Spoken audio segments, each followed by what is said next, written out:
right, everybody, welcome back. So what we're going to do today is we're going to go through a game, which is tug. And tug is good for mental and physical stimulation. Both it gets a dog really kind of excited physically, and it can burn off some energy, which is a good thing if you have a very young dog or a very highly energized dog. But it's also good in terms of getting that dog more engaged with you, creating a bond with you, and believe it or not, you can actually incorporate obedience type training into this. And what I'm going to do is I'm going to show you with my little assistant here, Rosie. Rosie's not too tightly wrapped, she's a little over the top. She's just 9 months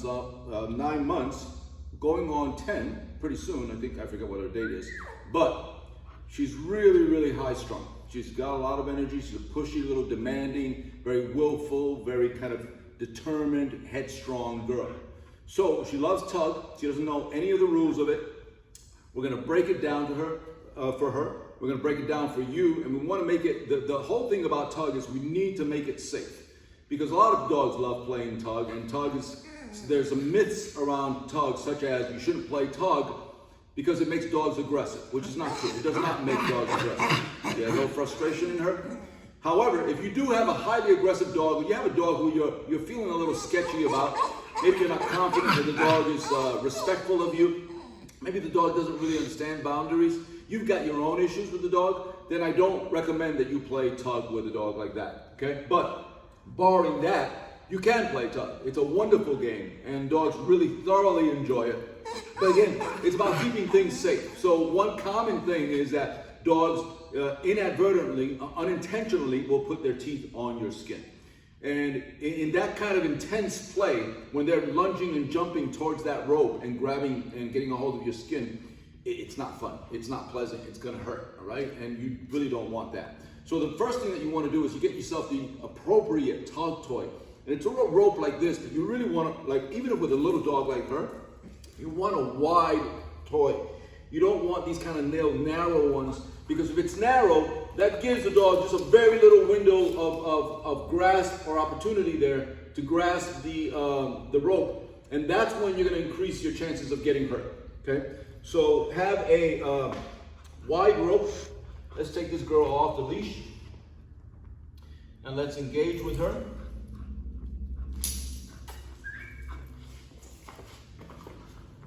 There we go. Okay, now your job when playing tug is really just to create that tension and keep that tension going. You see how her head gets all jerky and bouncy all over the place? That's not really your job. You're not looking to do this, especially with a young dog whose jaw isn't really fully developed. You may injure the dog. You don't want to get all over the top with it, right? This is not a battle of wills like some people want to portray it. This is not a battle of strength. For her enjoyment, you want to keep that tension going, okay? And that's it. And that tension could just be moving around within a short period of short space. That's it. See?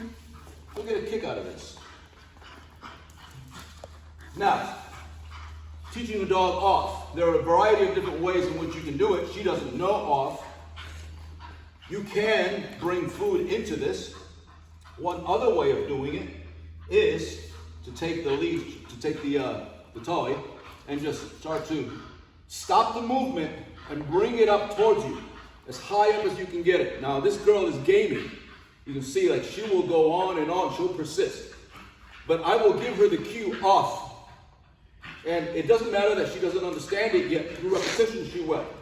So there, she's going off. Keep the toy higher up so that the dog isn't completely lunging at you. And you can get the dog to sit. Tell him to sit. Your dog should have some basic understanding of sit. Once the dog does, and they can demonstrate some kind of impulse control there, now you can re-engage. Come here. Come here. Sit. Okay?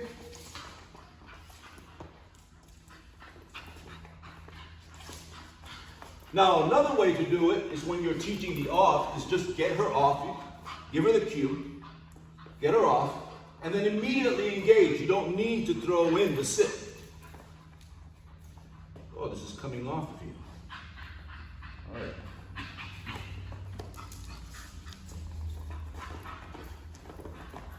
Sit. Okay? Right there, right in the center is where you want her. Not by your hands. And again, let's go for this again. Off. Higher up. Sit, keep still. I mean, part of the joy for her is the continual movement. And then once she's done that, now the reward is we engage again. Good. And this girl's got some fire in her. Bull Terriers.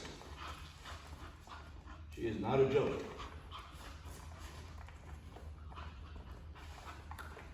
And if you follow these rules consistently, right there, she's getting a little too close to the edge. See, I gotta be careful because she can get my hand. You follow these rules consistently, you create structured play, you create a safer environment for yourself, and then it increases the opportunity for you to play with your dog. Again, in a safe manner. Off. Oh. Yeah. Okay.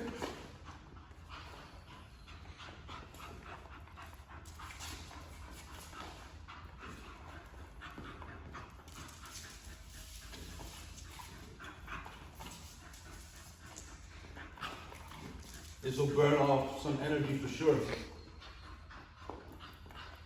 Especially with a 9-month-old like her.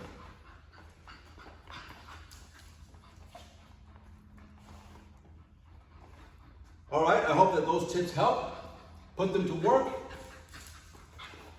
and reap the benefits of a fun game.